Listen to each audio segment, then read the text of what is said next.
All right, let's talk about it.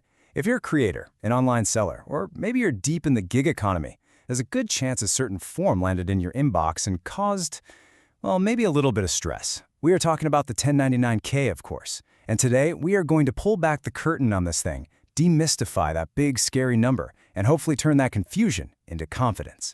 So picture this. You open your mail, or maybe you click open an email, and boom, there it is, an official-looking tax document, Form 1099-K, and it has a number on it that just seems huge, like shockingly huge.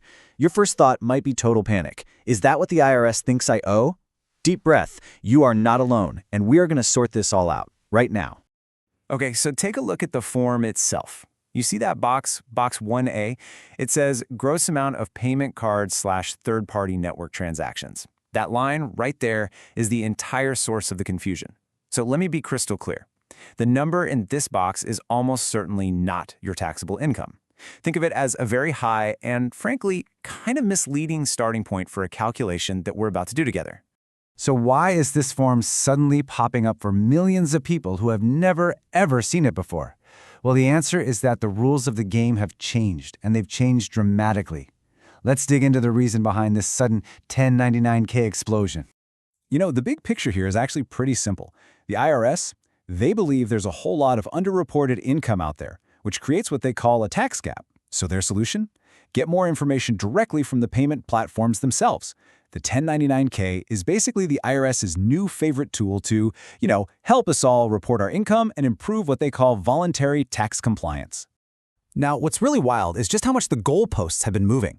Before 2024, you'd only get a 1099-K if you had over $20,000 in payments and more than 200 transactions. I mean, that was a pretty high bar. But for 2024, that threshold is being phased in at just $5,000 with any number of transactions.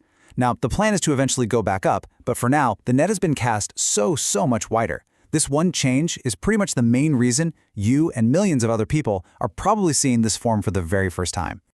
And just to be super clear, this isn't like a Shopify thing or a PayPal thing. This applies across the board. We're talking about all third-party payment settlement entities. So if you're getting paid through Stripe, Amazon, Etsy, eBay, you name it, these rules apply to you. It is a complete industry-wide shift. All right, if you take away only one thing from this entire explainer, please make it this. We absolutely have to understand the difference between the gross amount on the form and your actual taxable profit. This distinction, it's everything. So let's look at the official definition for a second. The 1099-K is an information return. Its only job is to report the gross amount of transactions. That word right there, gross, is the key. It means the total unadjusted top-line number of every single dollar that flowed through that payment processor on your behalf. Think of it like an iceberg. This illustrates the whole problem perfectly. The tip of the iceberg, that's what everyone sees, including the IRS, is that giant gross number from the 1099-K. It includes every penny customers paid you, even for stuff like shipping or sales tax that just passed through you. But what the form doesn't show is everything lurking beneath the surface. The refunds you had to give, the platform fees they took, your advertising costs, and the big one, your cost of goods sold. So the key takeaway is that the 1099-K number is inflated by design because it's only showing the very tip of the iceberg. Okay, now for the solution. Since the 1099-K gives the IRS a really incomplete story, your job is to tell the rest of it. And you do this through a process called reconciliation. You start with their big number and you carefully adjust it down to your real number. Let's walk through exactly how that works. Let's use a nice, round, and kind of scary number. Let's imagine you get a 1099-K from your payment platform and box 1A says $100,000. Your heart might skip a beat, but remember, this is just our starting point. Say with me, this is not your income. The roadmap is really just a simple process of subtraction.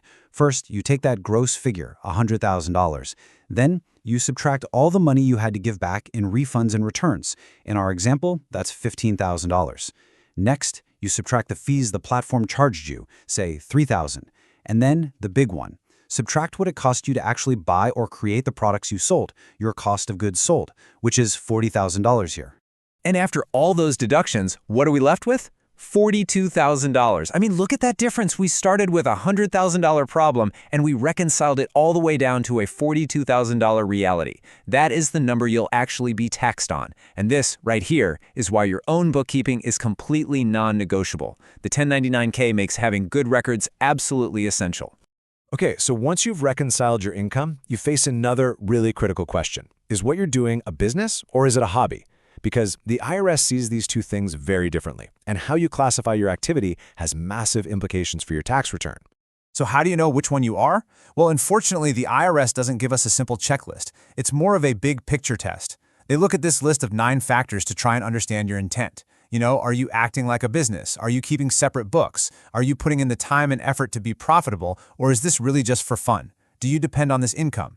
No single yes or no decides it. They look at the entire situation to make a call. So why does this matter so much? Well, look at this comparison.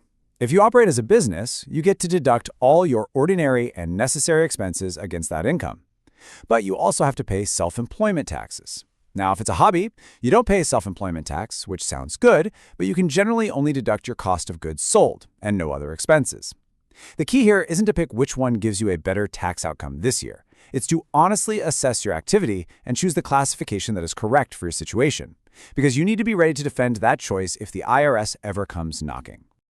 Okay, theory is one thing, but let's get into some messy, real-world problems. Let's talk about Dave. He's divorced, but he gets a 1099-K for his ex-wife's business because the account is still tied to his Social Security number. So now the IRS thinks this $30,000 in income belongs to him. What does he do? Well, there's a special process. He has to report the income on his tax return, but then he immediately subtracts it back out while nominating it to the correct person. This means he has to issue his own 1099-K to his ex-wife, basically telling the IRS, hey, this wasn't mine, it was hers. And here's another common nightmare scenario. Betty gets a 1099-K from eBay, but she's never even used the platform. This is likely a case of identity theft or fraud. Now, even though it's not her income, she can't just ignore the form. The proper way to handle this is to report the fraudulent income on her tax return and then immediately subtract it back out on another line, which brings the net effect to zero. This shows the IRS that you saw the form, you're not ignoring it, and you are officially stating that the income is not yours. By reporting it and then subtracting it, you create a paper trail that protects you. Okay, we've broken down the problem. Now let's talk about the solution moving forward. The goal here is to get out of that reactive panic mode when a 1099-K shows up and move into a proactive, year-round strategy for your finances. This right here might be the most important mindset shift you can make. Filing your taxes in April, that's just reporting on what already happened. True tax strategy happens all year long. It's about making smart decisions, keeping great records, and structuring your finances in a way that puts you in the best possible spot when tax time finally rolls around. So here it is. Here's your action plan. First, get in the habit of reconciling your accounts every single month, not just once a year in a panic. Keep your business and personal finances in separate accounts. Seriously, this is non-negotiable. Diligently track those time-sensitive expenses, like business mileage, because you can't recreate those records later. And understand that different platforms report things differently. And finally, please remember that you do not have to do this alone. If you're feeling overwhelmed, investing in a tax professional who gets your world, e-commerce, the creator economy, is one of the smartest business moves you can possibly make. So I want to leave you with this final thought.